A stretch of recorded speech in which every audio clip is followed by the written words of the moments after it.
Welcome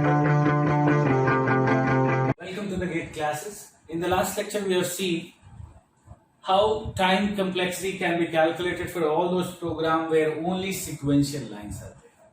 In this program is combination of a for loop plus some sequential lines are there. So how do you calculate time complexity for this program? As we know, these sequential lines are going to take constant amount of time. 100 line, 100 millisecond, 1 line, 1 millisecond. But the only thing is what? How many times this loop is going to take. So how to calculate how many times this loop is going to calculate? Let us say, if I take n is equals to 32, can you predict how many times this loop is going to run? Most of the students will say 16 times, but this is not true. Why? First time this loop is going to run for I is equals to 1, then I is equals to 2, then I is equals to what? 4, I is equals to 8, I is equals to 16.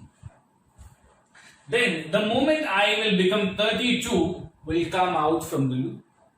Because still the value of I is less than n, we are supposed to do this, otherwise we will come out from this program.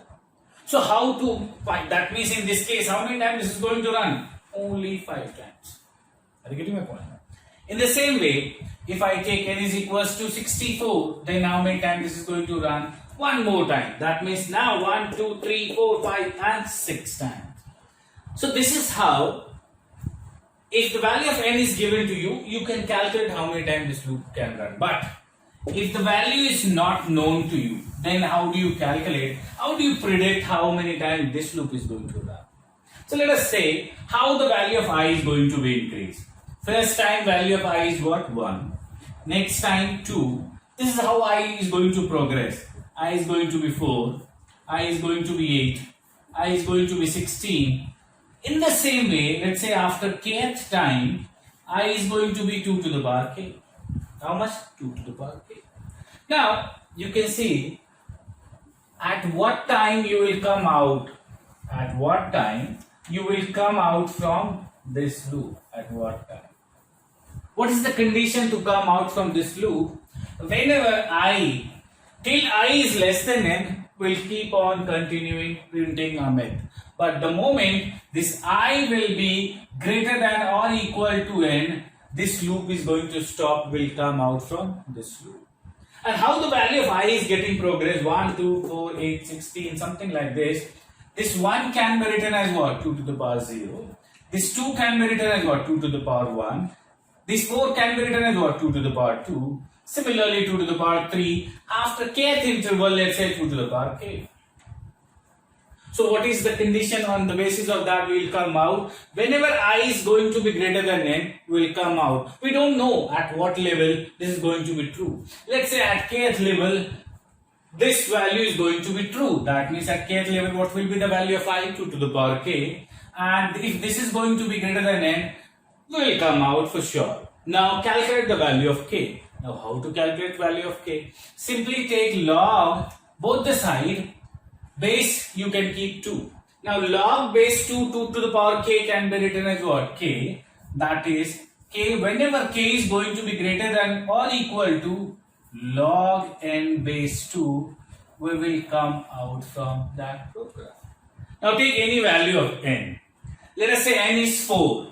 How many times this for loop is going to run? You can write log 4 base 2. That is what? 2 times.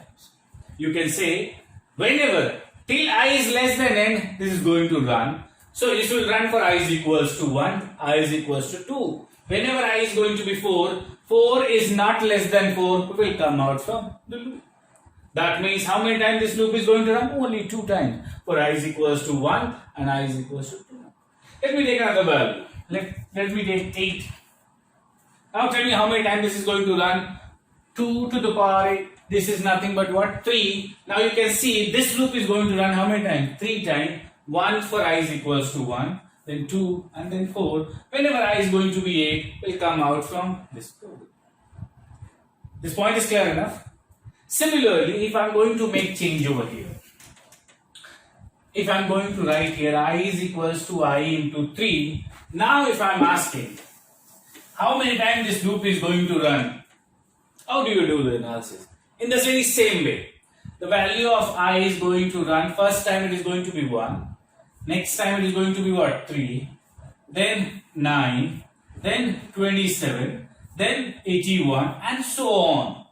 How this value is getting progress? 3 to the power 0, 3 to the power 1, 3 to the power 2, 3 to the power 3, 3 to the power 4 and similarly 3 to the power k. Now tell me what is the condition when we will come out from this loop. Whenever value of I is going to be greater than or equal to n, we will come out from this loop. And how the value of I is getting progress? In the power of 3. Let us say after k interval of time, the value is going to be higher than or equal to n. So after k interval of time, what should be the value of I? 2 to the power k. This is the value. Well, this is the condition. On this condition, we will come out from that loop. Now simply calculate 3 to the power k, Now find out the value of k. Now in spite of taking log base 2, I can take log base 3.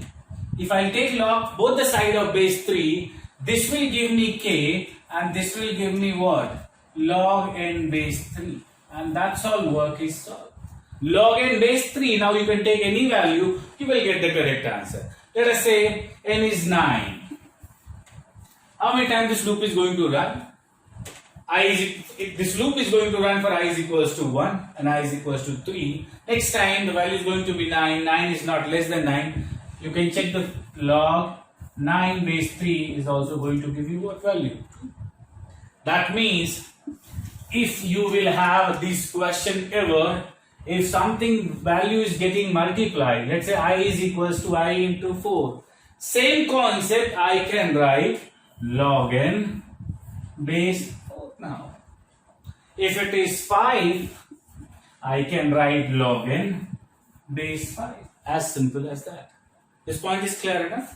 So whenever, in future, if somebody is asking, if any loop is there and you need to calculate the time complexity of that program by looking at the loop, single loop, you can easily predict what is the value, how many times that loop is going to run. Let's say for I is equals to 1, I less than n, I plus plus, printf omit. So what is the time complexity for this program? Log n, not log, I is equals to I into 2. So this is going to run how many times? Log n base 2. If it is getting multiplied by 3, same formula, base 3, 4, log n base 4. So by looking at the question only, you can answer the question.